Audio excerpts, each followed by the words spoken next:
Nagsimula na magpulong ang magiging bagong Presidential Advisor on the Peace Process, Jesus Dureza, at ang tinatawag na founding chairman ng Partido Komunista ng Pilipinas, si Jose Maria Sison. Naganap po ang pagpupulong na yan sa Norway. At nandun po ngayon, live, si Rafi Tima. Rafi? Nasa pangalawang araw na Mike, itong itinuturing na makasaysayan bagamat informal na pag-uusap sa pagitan ng mga kinatawan ng papasok na Administrasyong Duterte at ng CPP, NPA, NDF. Sa isang hotel dito sa Bulubunduking bahagi sa labas ng Oslo, ginaganap ang pag-uusap kung saan idinaos din noon ang formal na pag-uusap sa pagitan ng dalawang panig. Mahigit isang dekada na ang nakakaraan. Sino magsabi may away tayo?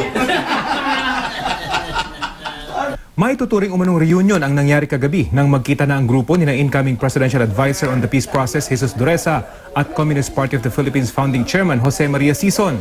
Kaya tulad ng mga nauuso ngayon tuwing reunion, may selfie. Halos 3 dekada nang nakikipag-usap ang gobyerno sa CPP. Ilang beses na rin itong naonsyami. Pero ngayong papaupo na raw si President-elect Rodrigo Duterte, mas excited raw ang panig ng CPP. Naging guro ni Duterte si Sison sa Lyceum of the Philippines. Alas 5 ng hapon dito o alas 11 ng gabi kagabi dyan sa Maynila nag-umpisang mag-usap ang dalawang panig. Tatalakayin nila ang hiling na amnestiya ng mga rebelde at ang tungkol sa ceasefire.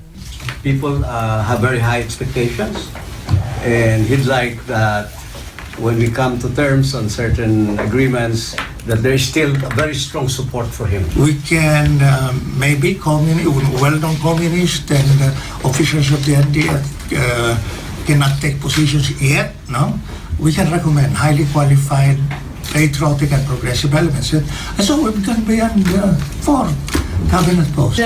As third-party facilitator, we will let you be in the driving seat of these talks. Kagabi humiling naman si Norwegian Foreign Minister Borge Brende na makausap si Duterte.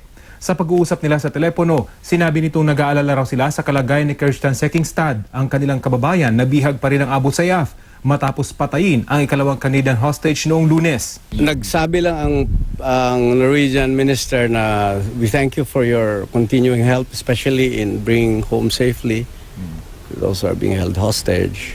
Sabi naman ni President-elect Rudy that we're doing our best here. Ayon kay Dureza, may mga kinakausap sila sa Sulu para subukang mapalaya ang Norwegian hostage. Ako na naman. So, wala na kami.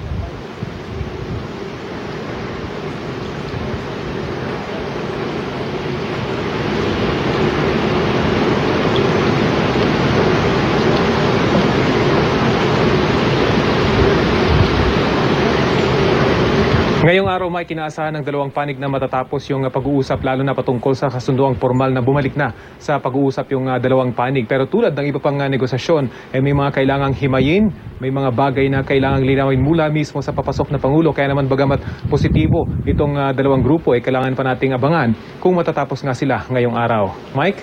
Maraming salamat, Rafi Tima. Pagdadasal natin ang kapayapaan.